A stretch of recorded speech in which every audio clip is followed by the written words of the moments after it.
আসসালামু আলাইকুম। বিপ্লব বাংলা প্রথম পত্র এইচএসসি এবং অ্যাডমিশনের বইয়ের পক্ষ থেকে আরও একটি গুরুত্বপূর্ণ কবিতার বেসিক ক্লাস নিয়ে আমরা হাজির হয়ে গেলাম। এই ক্লাসটা বেসিক ক্লাস হবে, অর্থাৎ যেই ক্লাসটা না করলেই নয়। এখানে আমরা লেখক পরিচিতি, এই কবিতার গুরুত্বপূর্ণ কোত্থেকে কী ধরনের কোশ্চেন, এটার যে শিখন ফল, বিষয়বস্তু, এগুলো সব বিষয়গুলো আলোচনা করে পাঠ পরিচিতি। এরপর হচ্ছে আমরা কবিতার ব্যাখ্যাগুলোতে যাব। তো এই ব্যাখ্যা করার শেষে এটা যে নোট আর নোটগুলো আলোচনা করব, কোত্থেকে কেমন কোশ্চেন আসে সেগুলো। হয়তো আমরা এই ক্লাসের মধ্যে এরকম এমসিকিউ, সিকিউ এইগুলো হয়তো কোশ্চেন আলোচনা করব না, সেটার জন্য থাকবে অন্য আরও একটি ভিডিও। তো ঠিক আছে, আমরা প্রস্তুতি নিয়ে থাকি, এই ক্লাসটি করে থাকি। চলো শুরু করা যাক। তো শুরুটা কি দিয়ে করব? তাহার এই পরে মনে। তো কবিতাটা লিখেছে সুফিয়া কামাল। তো তোমাদের বইয়ের মধ্যে নারী লেখক, নারী কবি কিন্তু একজন। গদ্যের মধ্যে নারী লেখক একজনই রয়েছে, অর্ধাঙ্গী বেগম রোকেয়া সাখাওয়াত হোসেন। আর এখানে আবার একটা কবিতার মধ্যে একজন নারী রয়েছে, সুফিয়া কামাল। তো সুতরাং কবিতাটা একটু দারুণ, এবং এই কবিতাটার একটা সুন্দর টুইস্ট আছে ক্লাসের মধ্যে। কারণ এই কবিতার আলোকে একটা ফানি এবং খুব সুন্দর চমৎকার একটা কবিতা আমারও রয়েছে, সেটাও তোমাদেরকে শোনার বা দেখার একটা সৌভাগ্য হবে। তোমরা জানাতে পারবা। ঠিক আছে, চলো আমি এখন তোমাদেরকে কবি পরিচিতি, সুফিয়া কামাল এবং তাহারে পরে মনের বেসিক টু অ্যাডভান্স যে ক্লাসটা সেটা নিচ্ছি। শুরু করি। কবি পরিচিতি। সুফিয়া কামাল বাংলাদেশের বিশিষ্ট মহিলা কবি ও নারী আন্দোলনের অন্যতম পথিকৃৎ। এর মানেটা কি? এই যে সুফিয়া কামাল, দেখো তোমাদের যে কবিতাগুলো থাকে, এটা কিন্তু নানা দিক থেকে যারা এই কবিতাগুলো তোমাদের বইয়ে ইনক্লুড করে অনেক কিছু বিবেচনা করে, যাতে একটা আবেগী কবিতা থাকে, কোনোটা যাতে একটা দেশত্ববোধক থাকে, কোনোটা যাতে চেতনামূলক, কোনোটা যাতে একটু সফট, কোনোটা হচ্ছে প্রকৃতি। ঠিক আছে, এই কোনোটা যাতে নারী কবিতা থাকে, একটা ইসলাম ভাবাদর্শ থাকে, আবার হিন্দুদের থাকে। এরকম অনেক কিছু কিন্তু তারা চিন্তা করে একটা বই পাঠ্যপুস্তক রচনা করে। তো এখানে একটা নারী কবিতা দেওয়া হয়েছে। এখন আবার এই কবিতাটার সাথে কবি পরিচিতিটাও জানাটা খুব জরুরি হয়ে পড়েছে, কারণ এই কবিতাটা কবির জীবনের সাথে ঘনিষ্ঠ একটা কাহিনী নিয়েই মূলত কবিতা। তো প্রথমে থেকে কবি পরিচিতি। সুফিয়া কামাল বাংলাদেশের বিশিষ্ট মহিলা কবি ও নারী আন্দোলনের অন্যতম পথিকৃৎ। কি? নারী আন্দোলনের একজন বাংলাদেশি কবি, নারীবাদী নেত্রী এবং রাজনৈতিক কর্মী ছিলেন তিনি। তার মানে রাজনৈতিক কর্মী, সে যে কবিতা লিখছেন মানে কবিতা শখের বসে লিখছেন, কিন্তু সারা জীবন তিনি যেটা করছেন সমাজ সংস্কার। আমরা এখন হয়তো তুমি কোনো নারীর নাম শুনবা কিনা, যে নারীকে আমরা খুব শ্রদ্ধা করি বাংলাদেশের প্রেক্ষাপটে, আছে কিনা? তাসনিম জারা হতে পারে এমন একটা নাম। তো সেই আমলে বাংলাদেশের স্বাধীনতা পরবর্তীতে বাংলাদেশের একজন বুদ্ধিজীবী নারী, শ্রদ্ধাভাজন নারী, এর মধ্যে ছিলেই মূলত দুইজন, সুফিয়া কামাল আর হচ্ছে জাহানারা ইমাম। জাহানারা নামটা তুমি হয়তো শুনেছ, মুক্তিযুদ্ধের ৭১ দিনগুলিতে যেই মহিলার নাম, শহীদ জননী যাকে বলা হয়। তো ইনি ছিলেন, তবে সুফিয়া কামাল ছিল তাদেরও সিনিয়র। ওই জাহানারা ইমামরাও সুফিয়া কামালকে আপা আপা বলে ডাকতেন, যে তাদের সিনিয়র মানতেন। তো দেখো, তিনি ১৯৫০-এর দশকে বাঙালি জাতীয়তাবাদী আন্দোলনে অংশ নেন, অর্থাৎ বাংলাদেশের যতগুলো আন্দোলন হয়, ভাষা আন্দোলন, তার পরবর্তী যে আন্দোলন ৭১ যুদ্ধের পরবর্তীতে এই যে রাজাকার হটাও আন্দোলন, যতগুলো আন্দোলন হয় তিনি সেগুলো সবগুলোতে সক্রিয় ভূমিকা পালন করেন। তো নাম সুফিয়া কামাল, উপাধি যদি হয় সাহিত্য সাধারণ নারী আন্দোলনে বদলি হয়ে তিনি শুধুমাত্র কবি হিসেবে বরণীয় হননি, জননী সম্ভাষণ, তাকে জননী বলে ডাকা হইতো। ঠিক আছে, জননী এই সম্ভাষণে ভূষিত হয়েছেন। জন্ম ১৯১১ খ্রিস্টাব্দে, তার কিন্তু দীর্ঘদিন তিনি বেঁচে ছিলেন। ১৯১১তে জন্ম, একেবারে ১৯৯৯-তে তার মৃত্যু। ঠিক আছে, অনেক দীর্ঘ একটা লং টাইম তিনি জীবন পেয়েছে। ৯৯ না ১৯৯৯ না জানি ৯১, তো একটা লং টাইম তিনি জীবন পেয়েছিলেন। তিনিও কি ছিলেন? আমাদের এই কবি জীবনানন্দ দাশের মতন তিনিও কি ছিলেন? একজন বরিশাইল্লা ছিলেন। ঠিক আছে, পৈতৃক নিবাস কুমিল্লা, তার মানে মানে যাদের কুমিল্লা এবং বরিশাল এলাকা আছে দুইটাই, অর্থাৎ তিনি একদিক দিয়ে বরিশালের, একদিক দিয়ে কুমিল্লার। তো ঠিক আছে, সমস্যা নেই, আমরা এভাবে মনে রাখি। তো কুমিল্লা এবং বরিশালে যে মানুষরা আছে তারা এটা মনে রাখো খুব ভালো করে, যে তোমার যাতে কেউ যদি কোশ্চেন করে বসে তোমার দেশে বিখ্যাত ব্যক্তি কে রয়েছে, তুমি যাতে এই নামটা মনে রাখতে পারো, বলে দিতে পারো, তোমার তালিকা করবা তোমার দেশের। এটা কিন্তু জীবনে খুব কাজে লাগে, বিশেষ করে বড় হওয়ার পরে যখন কোনো ভাইভা বোর্ড ইন্টারভিউ হবে, ভাইভা বোর্ড একটা কমন একটা কোশ্চেন থাকে যে তুমি তোমার এলাকার কয়েকজন বিখ্যাত ব্যক্তির নাম বলো। তো এই তালিকাটা তুমি করে রাখবা। ঠিক আছে, এবং সেই তালিকার মধ্যে তোমার নামটাও কিন্তু রাখবা। তুমিও নিজেকে মনে করবা যে আমি আমার জেলাকে কোনো একটা কাজ দিয়ে আমি এটাকে বিখ্যাত বানাবো। ঠিক আছে, তো দেখি এবার পরিবার। তার পরিবার হচ্ছে পিতা সৈয়দ আব্দুল বারী, মাতা হচ্ছে সাবেরা বেগম। হ্যাঁ, তার পিতা মাতার নামটা গুরুত্বপূর্ণ, কারণ হচ্ছে তারা তাদের এই তার বেড়ে ওঠার ক্ষেত্রে অংশগ্রহণ করেছিল। শিক্ষা জীবন যদি বলি, দেখো তিনি কিন্তু শিক্ষা জীবন ভালো শিক্ষাটা পাননি, স্কুল কলেজের নিয়মতান্ত্রিক গঠনমূলক যে শিক্ষাটা এটা তার কপালে বা তার সৌভাগ্যে হয়নি। কারণ কি, যে সময় সুফিয়া কামালের জন্ম হয় তখন বাঙালি মুসলমান নারীদের কাটাতে হতো গৃহবন্দী জীবন, অর্থাৎ মেয়েরা ঘরের মধ্যে থাকবে, এটাই সার্বজনীন স্বীকৃত ছিল। দেখো আজকে কিন্তু তোমরা এই ক্লাস করতেছো, পড়তেছো, যে নারীরা মানে যে মেয়েরা এই ক্লাসটা দেখতেছো বা ভিডিও দেখতেছো, একটু মনে রাখবা তোমরা কিন্তু তাদেরকে একটু শ্রদ্ধা স্বরে মানে স্মরণ করবে, কারণ এটা তোমাদের ক্যারিয়ার, তোমাদের গর্ব। তোমাদের যদি 5টা নারী লেখকের নাম বলতে বলা হয়, তোমার এখানে তোমাদের একটু লজ্জিত হইতে হয়, কারণ তোমাদের এখানে অর্জন নাই, যত লেখক পাই সব ছেলেদের পাই। তো যে কজন আছে সেই কজনকে শ্রদ্ধা না করলে সামনে আরো নারী নেতৃত্ব বা আরো নারী লেখক লেখিকা গড়ে কিন্তু উঠবে না। ঠিক আছে, তো তোমাদের এইটাকে স্মরণ করতে হবে, শ্রদ্ধা করতে হবে, মনে রাখতে হবে আজকে তোমরা যে একটা বন্দি দশা থেকে বের হয়ে সুন্দর শিক্ষা আসতে পারতেছো, পড়তে পারতেছো, কলেজে যেতে পারতেছো, উন্নত হতে পারতেছো, তোমাকে সমমর্যাদা আসতে পারতেছো, এর পেছনে কিন্তু এদের ভূমিকা ছিল বা আছে। তো স্কুল কলেজে পড়ার কোনো সুযোগ তাদের ছিল না। ওই বিরুদ্ধ পরিবেশে সুফিয়া কামাল প্রাতিষ্ঠানিক শিক্ষার সুযোগ পাননি। পারিবারিক নানা উত্থান পতনের মধ্যে তিনি স্বশিক্ষায় শিক্ষিত হয়েছেন। স্বশিক্ষা মানে একা একা বই পুস্তক টুস্তক পড়তে পড়তে পড়তে তিনি স্বশিক্ষায় শিক্ষিত হয়েছেন। তারই মধ্যে তিনি বাংলা ভাষা ও সাহিত্যের চর্চায় আত্মনিয়োগ করেছেন। কি করছেন তিনি? বাংলা ভাষা ও সাহিত্যের চর্চা, আত্মনিয়োগ। বাংলা ভাষা সাহিত্য চর্চা বলতে অর্থাৎ একা একা পড়ে পড়ে শিক্ষিত হয়ে নিজেই বই পুস্তক নিজেই সাহিত্য রচনা শুরু করে দিয়েছেন। এই জন্য তার পড়াটা খুব নিরেট এবং চমৎকার হয়েছে, এবং তিনি কিন্তু পরবর্তীতে বিশ্ববিদ্যালয় অধ্যাপিকা হয়েছেন। চিন্তা করো, কেউ প্রাতিষ্ঠানিক শিক্ষা যে অনেক যে অনার্স মাস্টার্স কিছু পড়েনি, কিন্তু সে অনার্স মাস্টার্স স্টুডেন্টকে পড়িয়েছে। কখন সম্ভব হয়েছে যে একক স্বশিক্ষিত মানুষ কত দূর পর্যন্ত যেতে পারে? এটা একটা সুফিয়া কামালের মাধ্যমে হতে পারে। তো সুতরাং তোমাদেরকে বলবো এককভাবে নিজে নিজে অনেক পড়ো, সাহিত্য পড়ো, দামি দামি বই কিংবা বড় বড় লেখকদের যে বইগুলো আছে এটা পড়ে নিজে নিজেও কি করে এরকম অনুপ্রেরণা নাও যে পড়া নিজের কাছে। আচ্ছা, তারপরে সংসার জীবন।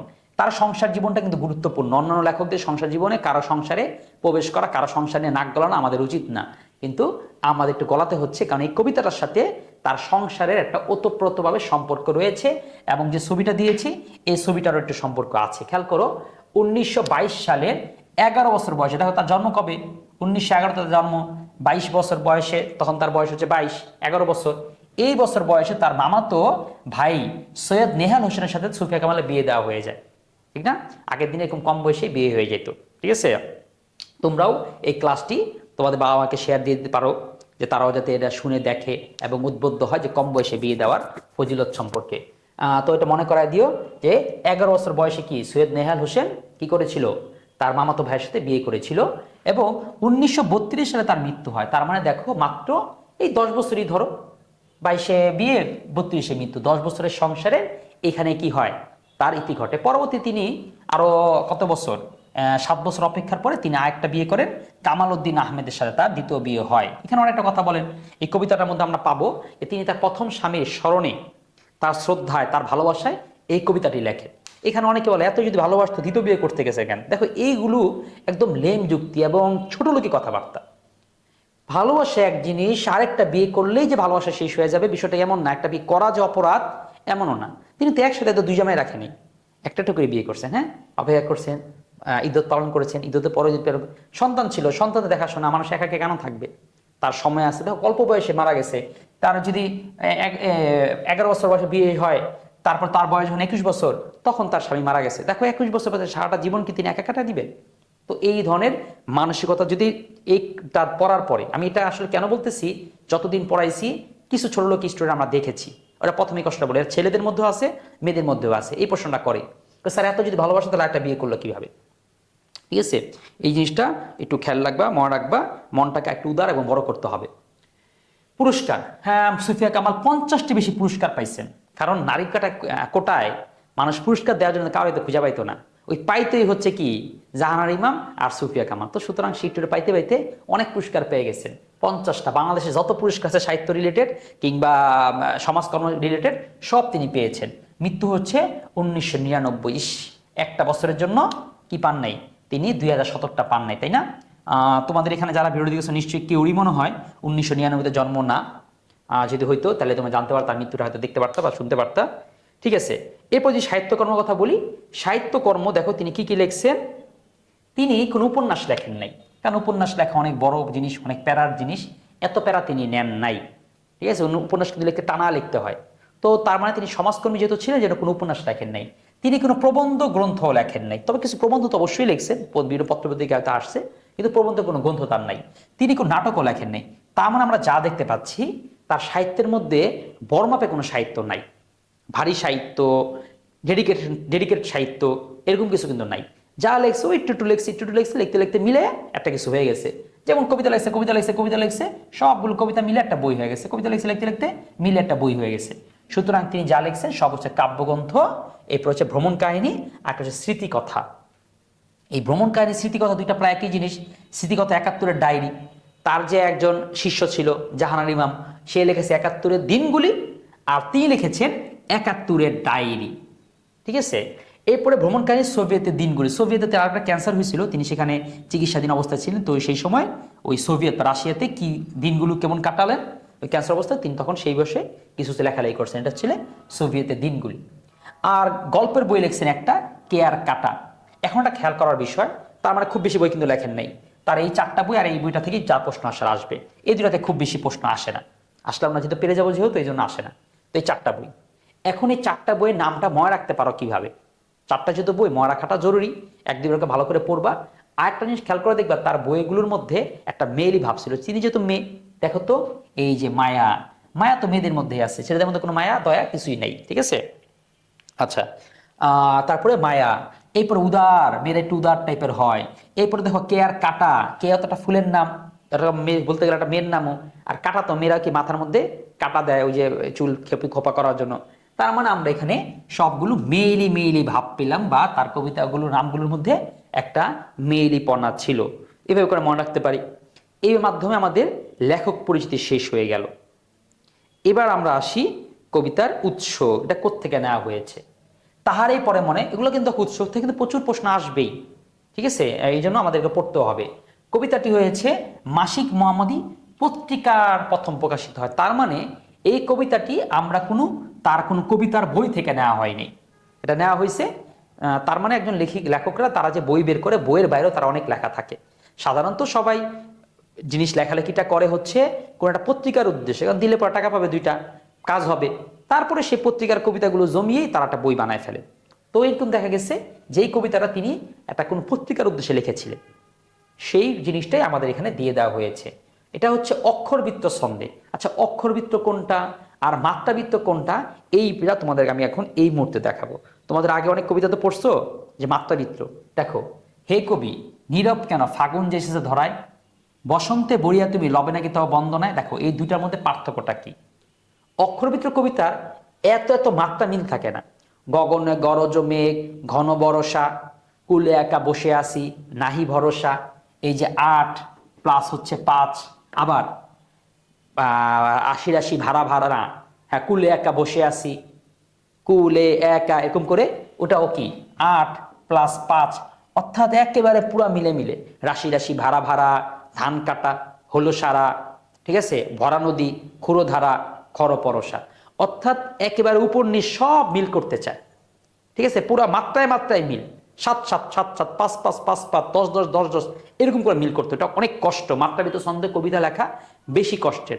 তার তুলনায় অক্ষরবৃত্ত লেখাটা কিছুটা সহজ, কারণ অক্ষরবৃত্ত এত মিল করতে চায় না, একদম লাইন টু লাইন মিল করে না। সে শুধু লাস্টে 2টা মিল দিয়ে দেয়, কি রায় আর এখানে দিছে নাই। বাকিখানে দেখো, হে কবি নীরব কেন ফাগুন যেছে ধরায়, বসন্তে বড়িয়া তুমি লবে নাকি তব বন্দনায়। তাহলে এখানে কিন্তু দেখো ইয়াতে মিল নেই। তাহলে এই কি আমি বুঝতে পারলাম অক্ষরবৃত্ত আর ছন্দবৃত্তর মধ্যে মিলটা, পার্থক্যটা কোথায় মাত্রাবৃত্তর মধ্যে। অর্থাৎ মাত্রার মধ্যে হচ্ছে কবিতার পুরোটাই উপর নিচ, ঠিক আছে, ছন্দে ছন্দে অনেকটা মিল থাকে। আর অক্ষরবৃত্তের মধ্যে এত মিল থাকে না, শেষ অংশটুক ছাড়া। ঠিক আছে, বাকিগুলো দেখো, এটা কত বড় হয়েছে, আমের মুকুল, এখানে হয়েছে অধীর আকুল, এটুক মিশি তুলি আর খুলি, এটুক মিল হয়েছে।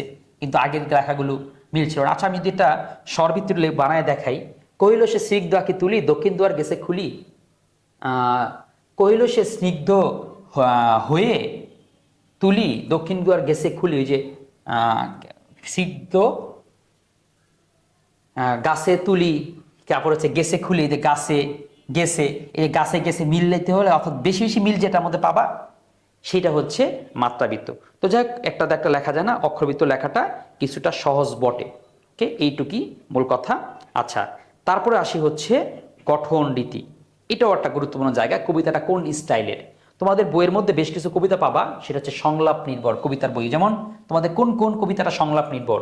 প্রথমেই আসবে বিবেচনের প্রতি মেঘনাদ, তারপরে আসবে সোনার তরী, তারপরে আসবে এই যে এটা কি, তাহারই পরে মনে। এই তিনটা কেন সংলাপ? দেখো, বিভূষণের মধ্যে মেঘনাদ, এখানে চাচা ভাতিজার কথোপকথন। সোনার তরী, মাঝি আর কৃষকের কথোপকথন।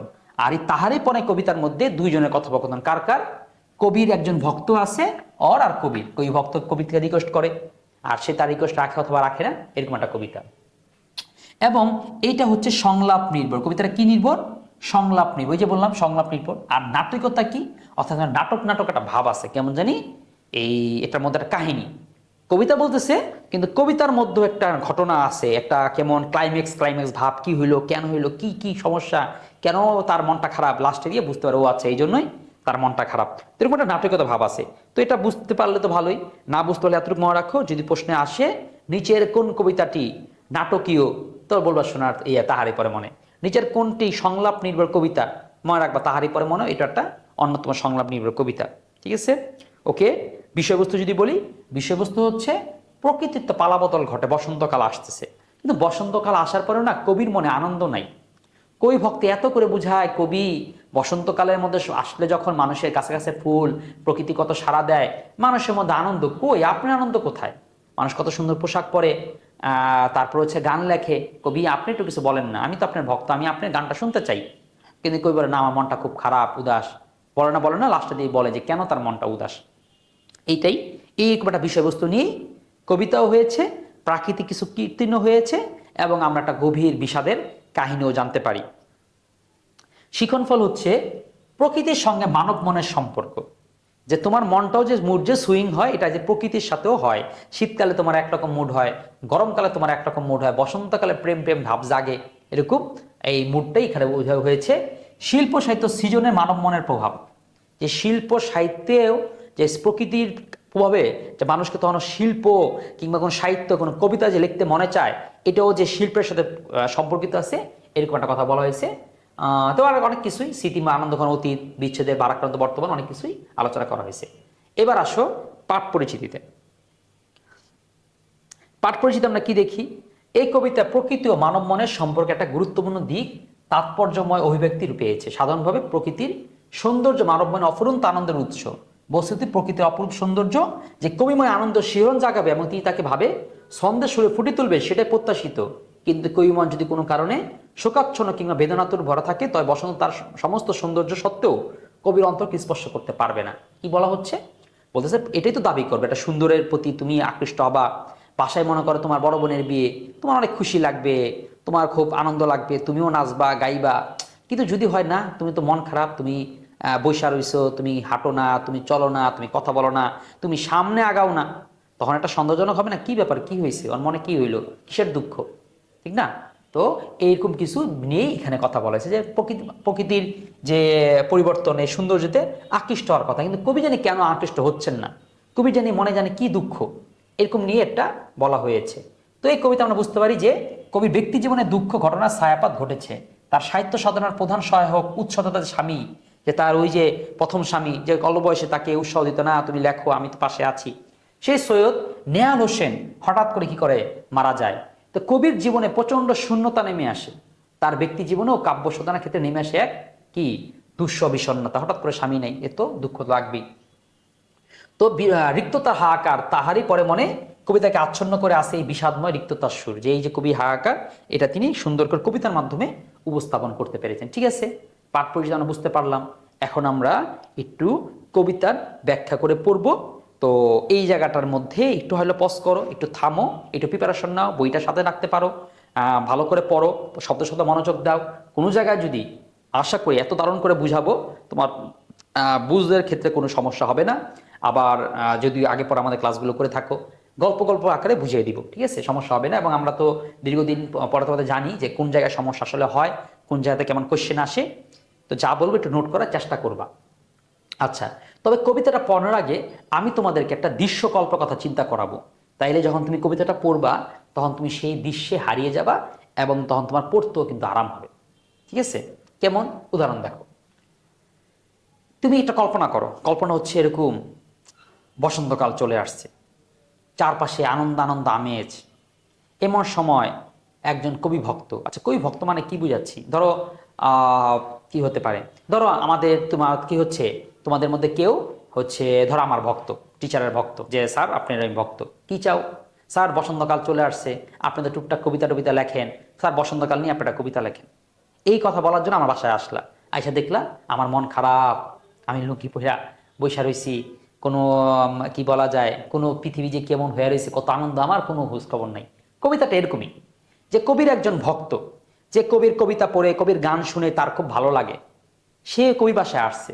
আইসা মনে করো দৃশ্যটা কল্পনা করো, কোনো এক গ্রাম্য বাড়ি, সুন্দর করে একটা একদম গ্রাম্য সিন চিন্তা করো, একদম প্রত্যন্ত গ্রাম, ছবি আঁকা যে গ্রাম, এরকম একটা বাড়ি আছে, বাড়ির সামনে যে উঁচু ভিটি বা উঁচু জায়গা, একদম দরজার সামনে, সেইখানে কবি পা লেসলায়া লেসলায়া বুঝো, পা মেলে বসে আছে। তার শাড়ির আঁচল একটু উদাসীন, চুলগুলো উস্কো শুষ্ক, ভ্রান্ত, তার মনে কর পায়ের গোছারা দেখা যাচ্ছে।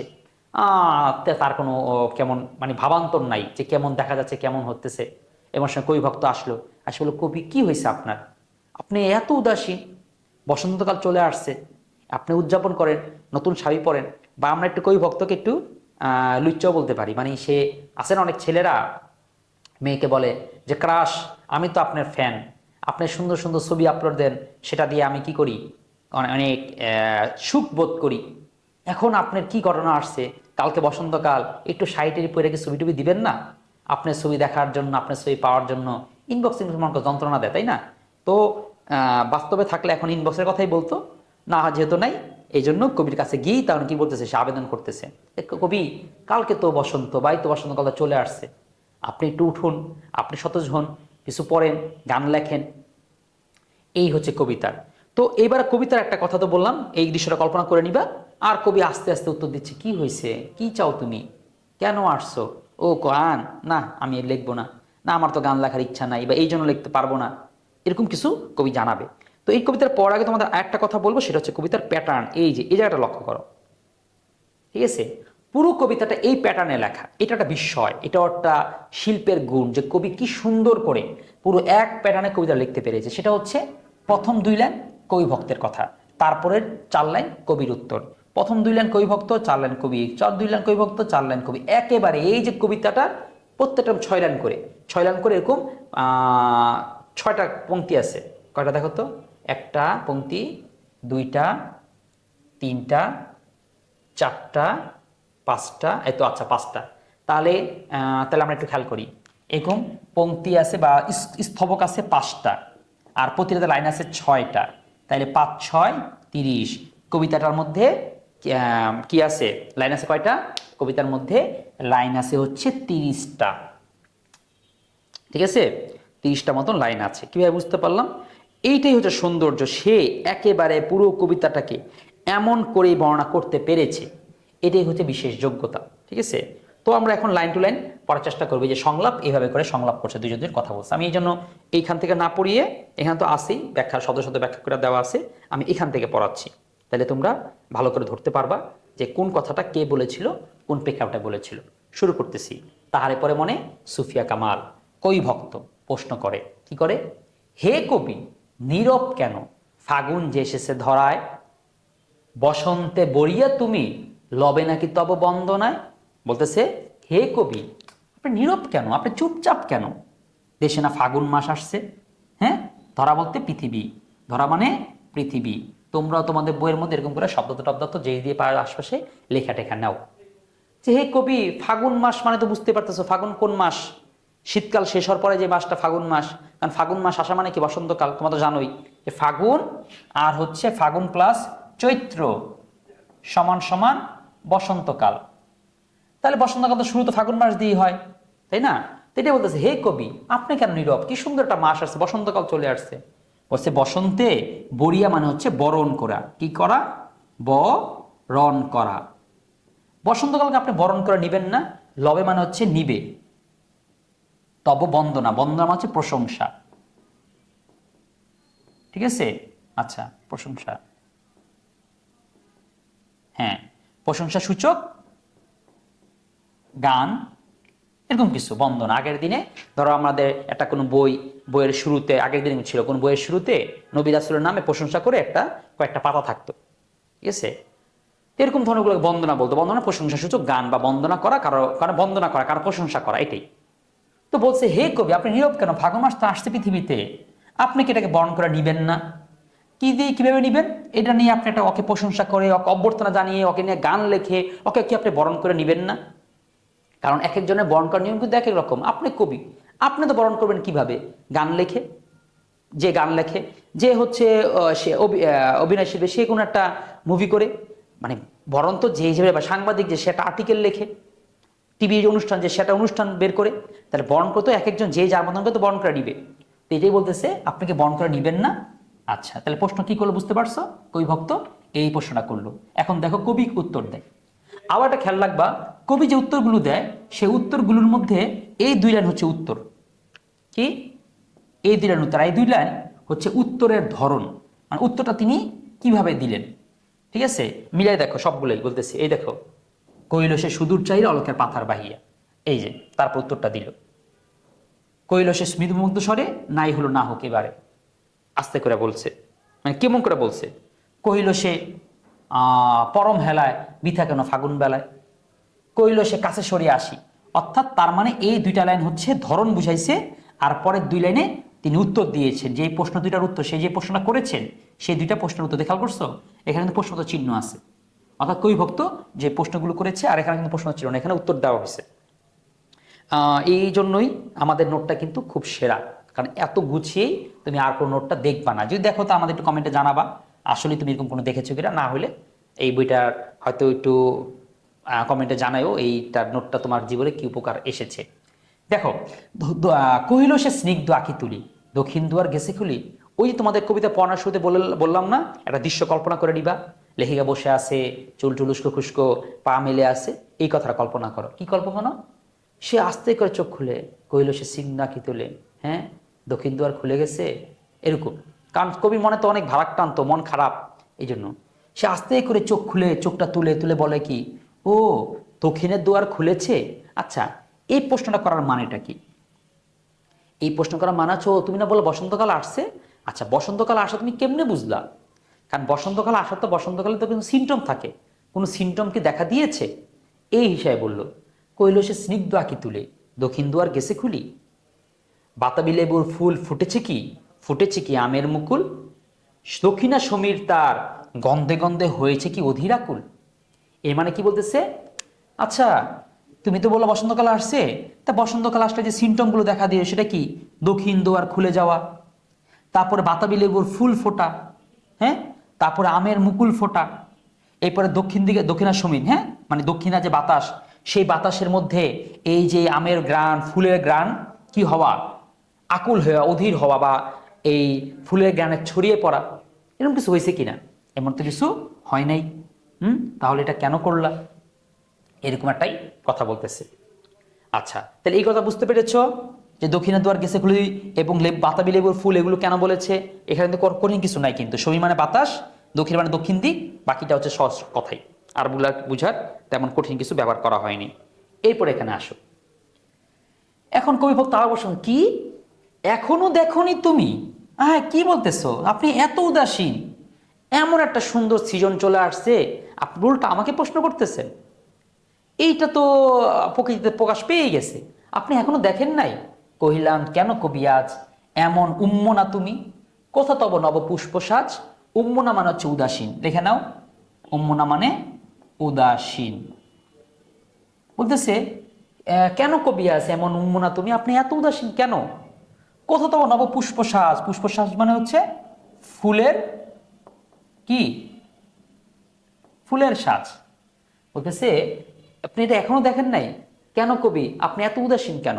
তোমার ফুলের শ্বাসটা কোথায়? কোথায় তোমার যে বসন্তকাল আসছে, এখন তো তুমি গাছে গাছে ফুল ফুটতেছে, তুমি তো সেই ফুলটাতে সাজবে, এটা না করে উল্টা আরো তুমি প্রশ্ন করতেছো। এরপরে কবি উত্তর দেয়, কইল সে সুদূর চাহিয়া, অনেক দূরে চাগায়, বুঝে কি আর বলবো, অনেক দূরে সে তাকায়, সুদূর চাহিয়া অলখের পাথার বাহিয়া। এই অলক আর পাথার কি? পাথার মানে হচ্ছে সাগর, অলক মানে হচ্ছে অলক্ষ, হ্যাঁ, অথবা দৃষ্টি সীমার শেষ। একটা লেখো, অলক মানে দৃষ্টি সীমার শেষ, অর্থাৎ দৃষ্টি সীমা শেষ পর্যন্ত যেই পর্যন্ত যায়, তিনি সেই পর্যন্ত তাকায়া, তিনি দূরে তাকায়, এরপর বলে, ও আচ্ছা, তরি তার এসেছে কি, বেজেছে কি আগমনী গান, ডেকেছে কি সে আমারে, শুনি নাই, রাখেনি সন্ধান। কি বলতেছে? ও তুমি বলতেছো বসন্তকাল চলে আসছে, কিন্তু বসন্তকাল আসলে তো কি হবে, তরি আসছে। আচ্ছা, এটা একটা বলে রাখি, তরি কি জিনিস। আগের দিনে ধরো কোনো মেয়ে খুশি হতো যে তাদের ঘাটলায় তরি আসছে, নৌকা আসছে, তার নৌকা আসলে সে খুশি হয়ে যাওয়ার কারণ কি? তরি আসা মানে বাপের বাড়ি থেকে লোক আসে, তাকে নিয়ে যাবে কিছুদিন বাপের বাড়ির জন্য, এরকম একটা কথা বলছে। তরি তার এসেছে কি, বেজেছে কি আগমনী গান, অর্থাৎ নৌকা কি এসেছে এবং আগমনী গান বেজেছে। আগমনী গান মানে কি? যে নৌকা আসার এই আগমনের যে গানটা, গান, এই গান কি এসেছে? বলতেছে ডেকেছে কি সে আমারে, কে ডাকবে? কে ডাকবে তাকে? তাকে ডাকবে হচ্ছে সেই বসন্তকাল। বলছে বসন্তকাল তো আমাকে ডাকে নাই, শুনিনি, রাখি সন্ধ্যা। বলতেছে ও আচ্ছা, তুমি তো বসন্তকালে আমাকে গান লিখতে বলতেছো, কিন্তু তরি আসছে। তরি মানে কি? ওই যে বললাম যে তরি আসা মানে বোঝাচ্ছে তোমাকে অভ্যর্থনা করে নেওয়ার জন্য, তোমাকে সসম্মান। এখন মনে হয় না যে আমার নেওয়ার জন্য গাড়ি পাঠাইছে, যে ওরকম ওরকম একটা সচিবের ছেলের পড়ালে মেরে পড়াচ্ছি, স্যারের নেওয়ার জন্য কি করছে, গাড়ি পাঠাইছে, যে স্যার আসেন গাড়ি দিয়ে। তো বা আমাকে গাড়ি পাঠাইছে, মানে এরকম ভাব যে আরে আমার তরি কি আসছে। বেজেছে কি আগমনী গান, অর্থাৎ বসন্তকাল আসার জন্য বসন্তকালকে নিয়ে কেউ কি গান টান লাগছে, বাজাইছে? না, আমারে ডাকছে নাকি? তুমি তো আমার গান লিখতেছো, আমার বসন্তকাল ডাকছে। আচ্ছা, ডাকতেও পারে, শুনি নাই, রাখিনি সন্ধান, হইতেও পারে আমি তো এটা খোঁজ খবর রাখি নাই। ঠিক আছে, তার মানে লেখিকার কথা কি, বসন্তকাল তারা ডাকলে তাইলে সে যাবে। এত বসন্তকালে খাইয়া এত সময় আছে? আমার তো সোনাতরিতে পড়ছি যে কি, সময় কাউকে পাত্তা দেয় না। তুমি কতবার লেখক কিন্তু লেখিকা, তোমার জন্য সে পাত্তা দেবে না। সময় অনুযায়ী সে চলে আসবে, ক্যালেন্ডার অনুযায়ী আমার শীতকাল শেষ, বাস বসন্তকাল চলে আসছে। সে তুমি কত বড় কবি, তোমার সে দায়িত্ব তারপরে আনবে, এত খাইয়া আজাইরা না বসন্তকাল। ঠিক আছে, ওকে। এবার দেখো কই ভক্ত দিচ্ছে, কহিলাম ওগো কবি, রচিয়া লহন আজ গীতি, বসন্ত বন্দনা তবে কণ্ঠে শুনি এই মন মনতি। কবি এগুলো কি বলতেছেন? আপনার একটু বসন্তকাল ডাকবে, এগুলো তো করবে না বসন্তকাল, যা হলে আপনি মাইন্ড করে, এগুলো মাইন্ড করে লাভ নেই। আপনি কি করেন, একটা রচিয়া লহ, রচিয়া মানে হচ্ছে রচনা করো। ও কবি আপনি কি করেন, রচনা করেন বা আপনি লিখে নেন। লহ মানে হচ্ছে নেন বা নাও, হ্যাঁ, রচনা, রচিয়া লহ মানে রচিয়া নাও, আজো গীতি, অর্থাৎ আপনি গান লিখে নেন। বসন্ত বন্দনা তব কণ্ঠে শুনি, বসন্তের বন্দনা আপনার কণ্ঠে শুনি এই মোর মিনতি। এটা আমাদের চাওয়া, এটা আমাদের মিনতি, এটা আমার কামনা, যে বসন্তর যে গান এটা আপনার মুখ দিয়ে শুনবো। বলতেছে কইল সে মৃদু মধু স্বরে, সব মিষ্টি স্বরে বলল, না হলো, না হোক এবারে। কই ভক্ত বা তুমি ভাইয়া বেচারা আমাকে কষ্ট দিও না তো, এবার লিখলাম না, কি হয়েছে, একটা বসন্তকাল তো চলে যাক। এখন আমার জন্যই বসন্তকাল, আমি একদম গান না লেখা ছাড়া তোমার বসন্তকাল কাটবে না, এরকম কেন? হোক না, বলছো নাই হলো, না হোক এবারে। বলতেছে আমারে গাহিতে গান, বসন্তর আনিতে বরিয়া, রহে নিত সে ভুলে নিত, এসেছে তো ফাগুন সরিয়া। বলতেছে আমার গান গাওয়ার জন্য, বসন্তকে বরণ করে নিয়ে আসার জন্য সে তো রয় নেই, সে তো ভুলে নেই, এসেছে তো ফাগুন সরিয়া। আমার গানের জন্য তো বসন্তকাল তো বসে থাকে নেই, ও তো ঠিকই চলে আসছে। কাকে? ও এই এই যে ফাগুন মাসটা স্মরণ করার জন্য ও তো চলে আসছে। মানে বলতেছে আমার গান রাখার জন্য তো বসন্তকাল, এমন না যে কবি আপনি গান লেখেন, আপনি গান না লেখা পর্যন্ত আমি বসন্তকালে আসবো না। বসন্তকাল তো তা করেনি, ও তো ঠিকই চলে আসছে। রহেনি তো সে ভুলে নিত, ও তো ঠিক মতন ওর যেসব আশা থাকে সে চলে আসছে। এসেছে তা ফাগুন সরিয়া, অর্থাৎ ফাগুন মাসকে চিন্তা করে, ফাগুন মাসকে স্মরণ করে, ও তো ঠিক, ও তো ভালোবাসে ফাগুন রে।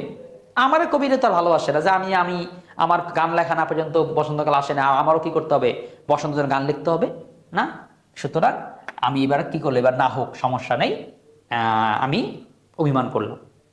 আচ্ছা, এবার কবি ভক্ত বলতেছে, ওগো কবি, অভিমান করছে কি তাই, মানে বসন্তকাল তোমাকে ডাকে নাই, তোমাকে অভ্যর্থনা জানায় নাই, বসন্তকাল চলে আসছে, হ্যাঁ, গাছে গাছে ফুল ফোটা শুরু করে দিছে, আপনার অনুমতি নেয় নাই, এটা অভিমান করছেন? যদিও এসেছে তবে তুমি তারে কইলে বিথায়। আরে বসন্তকাল তেমনি চলেই আসবে, এই জন্য আপনি তাকে অবহেলা করবেন। এখানে বিথা মানে হচ্ছে কি, তাকে আপনি ব্যর্থ করলেন, হেলা করলেন, হ্যাঁ অবহেলা করলেন। বলছে যদিও এসেছে তবু তুমি তারে করিলে বিথায়, আপনি তাও শুধু শুধু যা আসছে তো আসছেই, কিন্তু আপনি তাকে হেলা করছেন বিথা। কইল সে পরম হেলায়, সে খুব হেলা করে বলল, বিথা কেন ফাগুন বেলায়? আরে কি বলতেছ তুমি এগুলো বিথা কেন? ফাগুন মাস এটা বিথা কেন হবে?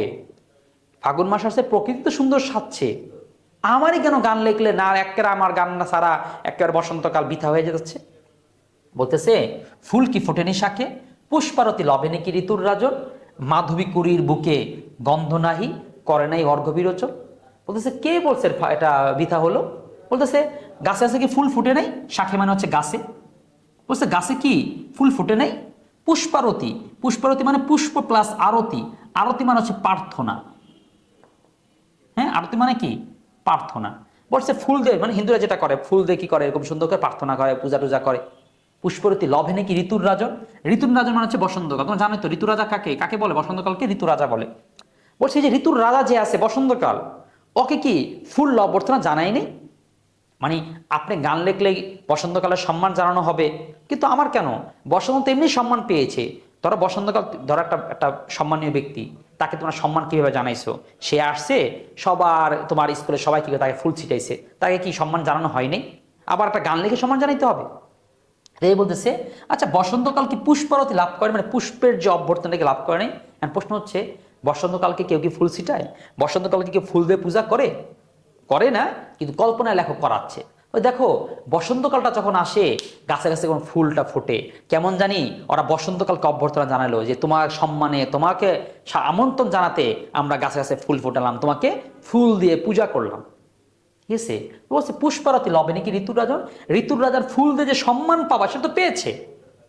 মাধবী কুড়ের বুকে গন্ধ নেই, এই যে কি সুন্দর ফুল, সেই ফুলের গন্ধ তো গ্রান্ত পাওয়া যাচ্ছে। করণে অর্ঘ্য বিরোচন, অর্ঘ্য বিরোচন মানে অর্ঘ্য মানে ফুল, ঠিক আছে।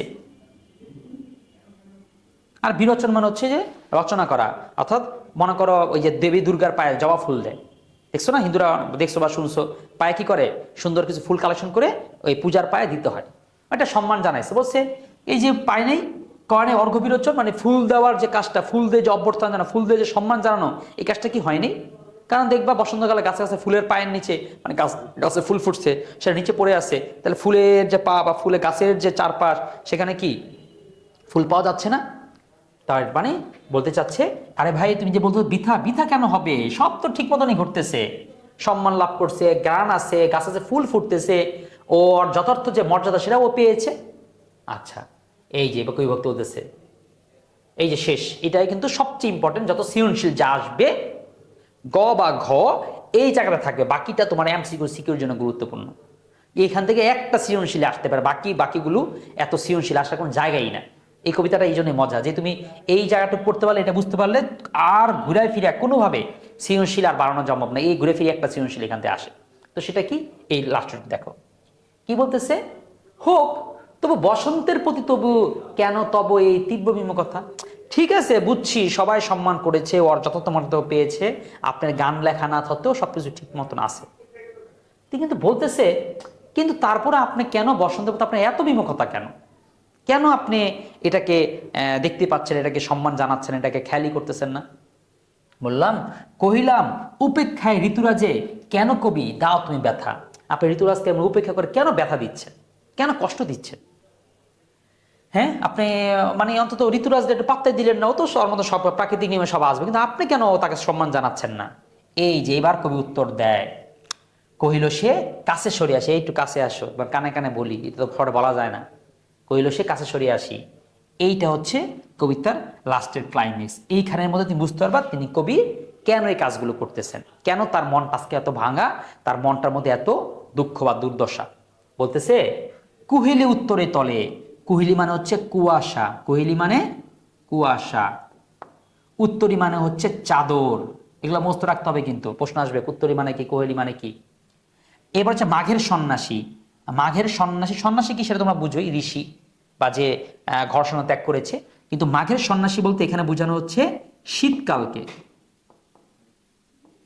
ঠিক আছে। তারপরে বলতেছে গিয়াসে চলিয়া ধীর পুষ্পশূন্য দিগন্তের পথে রিক্ত হস্তে, রিক্ত মানে হচ্ছে খালি অথবা শূন্য, আর হস্তে মানে হচ্ছে হাতে। বলতেছে কুয়াশার চাদর মুড়িয়ে, গায়ের মধ্যে কুয়াশার চাদর দিয়ে শীতকাল কি করেছে, একদম পুষ্প শূন্য, মানে কাছে কোনো ফুল নাই, এরকম একটা খাকা পরিবেশের মধ্যে দিয়ে সে খালি হাতে চলে গিয়েছে। অর্থাৎ বলতেছে তাহারই পরে মনে ভুলিতে পাই না কোনো মতে। মানে এখানে লেখিকা বলতে যাচ্ছে, তুমি তো বলতেছো বসন্তকাল বসন্তকাল বসন্তকাল, বসন্ত নিয়ে গান লেখেন, বসন্তকালকে বরণ করেন, বসন্তকাল হ্যাঁ ফুল ফুটছে কত কিছু। ভাই তোমরা বসন্তকালে পড়ে আসো? আমি তো চিন্তা করতেছি বসন্তের যে আগের যে কাল শীতকাল, আমার তো ওর জন্য মায়া লাগতেছে। তোমার বসন্তকাল আজ কত গাছে গাছে ফুল পেয়েছে, ফুলের মধ্যে ঘ্রাণ আছে, মৌমাছিরা গান গাচ্ছে, কোকিল গান গাচ্ছে, তারপর হচ্ছে ওর কত অভ্যর্থনা জানাচ্ছে, প্রকৃতি কত সুন্দরভাবে সাদা শুরু হয়েছে। বসন্তকাল তো সম্মান জানানোর জন্য অনেকেই আছে। কিন্তু শীতকাল, শীতকাল তো একদম খালি হাতে। দেখো তো শীতকালে কি হয়, পুরো গাছ প্রকৃতিরা কেমন টাকলা হয়ে যায় না, মাথা যেমন চুল নাই এবং গাছের পাতায় পাতা নাই, কেমন হাহাকার শূন্য রৌদ্র এরকম এরকম হাহাকার অবস্থা মনে থাকে। তা বলতেছে যে চুইলে উত্তরিত চাদরের তলে মাঘের সন্ন্যাসী শীতকাল গিয়েছে চলিয়া ধীরে পুষ্প শূন্য দিগন্তের পথে, একদম ফুল ছাড়া, ফুল নাই এরকম দিগন্তের পথে কে গেছে। দিগন্ত মানে কি, দিগন্ত শেষ, খালি হাতে। মানে তুমি জিনিসটা কল্পনা করো, একজন ঋষি, সে গায়ে চাদর দিয়ে, ঋষি তো চিনই, সন্ন্যাসী, তোমাদের মাঝে মাঝে মনে হয় যে আমরা ঋষি হয়ে যাই, তো এরকম একজন ঋষি, সে একদম খালি হাতে হ্যাঁ কি করতেছে, চলে যাচ্ছে বনের মাঝখান দিয়ে, কিন্তু বনে কাছে কাছে পাতা নাই, তাকে একটু সম্মান জানালো, যা জাগা, তাকে পাত্তাও দিল না। তো কবি শীতকালকে মনে করতেছে যে শীতকাল তো কত কষ্ট পেয়ে গিয়েছে, শীতকালকে কেউ মর্যাদা দেয়নি, আমার তো শীতের কথা বারবার মনে পড়ে, তোমরা তো আছে বসন্তকাল নেই। এটি হচ্ছে রূপক কথা। এখানে শীতকাল শীতকাল না, শীতকাল হচ্ছে তার প্রথম স্বামী। কারণ প্রথম স্বামী আজকে দ্বিতীয় স্বামী কত কিছুই পেয়েছে, তার বয়স এখন 21, সে এখন পর্যাপ্ত বয়সী হয়েছে, পর্যাপ্ত হয়তো তরুণ হয়েছে, যৌবন এসেছে, বা তিনি যুবতী হয়েছে, তাদের এখন সন্তানও আছে, কিংবা ভালো সময়, সেও একটা ভালো লেখিকা বা ভালো অবস্থানে আছে। দ্বিতীয় স্বামীর তো বসন্তকাল। কিন্তু প্রথম স্বামী, সে তো খালি হাতে মাত্র 10টা বছর সংসার না করেই তাকে চলে যেতে হয়েছে। তিনি কি পেলেন, এত কম বয়সে মারা গেছেন। তো এরকম যে তোমরা আছো বসন্তকাল নিয়ে, বসন্তকালের আনন্দে বসন্তকালকে উদযাপন করার কথা, কিন্তু আমি তো শীতকালকে বলতে পারি না, তাহারই পরে মনে ভুলিতে পারি না কোনো মতে। এখন এইখানে তো তিনি প্রথম স্বামী নামে এগুলো তো বলতে পারেন না, এটাই হচ্ছে কবিতার সৌন্দর্য, একটা কথা বলে বুঝায় আরেকটা, কত দারুণ করে বলছে না, দেখছো? এটাই, এই সৌন্দর্যটা আমরা যদি বুঝতে পারি তাহলে ভালো লাগবে। ঠিক আছে, ওকে। এখন তোমাকে যদি কোনো কোশ্চেন টোশ্চেন আসে, তুমি এই জায়গার ব্যাখ্যাটাই সুন্দর করে দিয়ে দিবা। ঠিক আছে, যে কহিল উত্তরে তলে মাঘের সন্ন্যাসী গিয়াছে চলিয়া ধীর শূন্য পুষ্প দিগন্তের পথে, তাহার এই পরে মনে, তাকে কোনো মতে কি করতে পারি না, ভুলতে পারি না। ঠিক আছে, তো যাই হোক, মূল কথা, এই কবিতা একজন কবি বসন্ত ঋতুর আগমনকে চুপচাপ ভাবুক, কেউ তাকে বারবার উৎসাহ দিচ্ছে বসন্তের কি করার জন্য, গান গাওয়ার জন্য। ঠিক আছে, কিন্তু আচ্ছা, কিন্তু কবির মনে এখনো কি, মাঘের নিসঙ্গতা, নির্জনতা, পুরনো দিনগুলোর অভাব, যেগুলো তাকে স্পর্শ করেছিল। তাই বসন্ত এলেও সে উচ্ছ্বসিত নয়, কারণ তার মন এখনো সেই পুরনো ঋতুর স্মৃতিতে আটকে আছে। ঠিক আছে, ওকে। খুব সুন্দর করে আমরা কবিতাটা বলে ফেললাম। এখন তোমাদেরকে এই পরে তোমরা এই ক্লাসটা স্কিপ করতে পারো, আর না হইলে আমি কেউ কেউ আছে এইটার উপরে আমার একটা কবিতা লেখা আছে, কবিতার নাম হচ্ছে ক্রাশকেই পড়ে মনে। ঠিক আছে, তো সেই ক্রাশকে পড়ে মনে কবিতাটা আমি এখন একটু দেখাবো, তোমাদের বলবো, এই সুযোগে হয়তো দেখা নাও, পড়ে নাও, ভালো লাগবে, কিন্তু স্কিপ করতে পারো। ঠিক আছে, এটা তোমাদের পরীক্ষা পড়ার জন্য কোনো কাজে দিবে না, শুধু যে তোমরা তো শুধুমাত্র পড়বা না।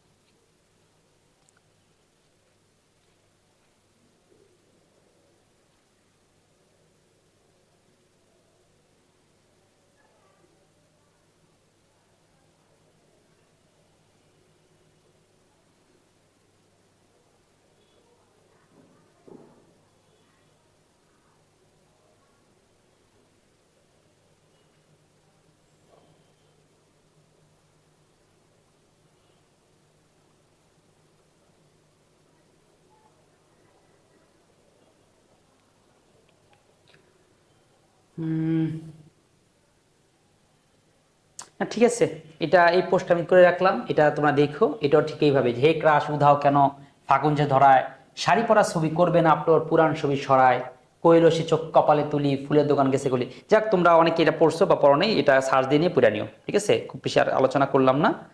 এই যে এইটা, মানে এই এই অংশটা, ঠিক আছে, কবিতাটা।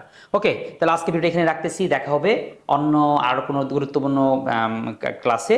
তো সব ভালো থাকো, আসসালামু আলাইকুম।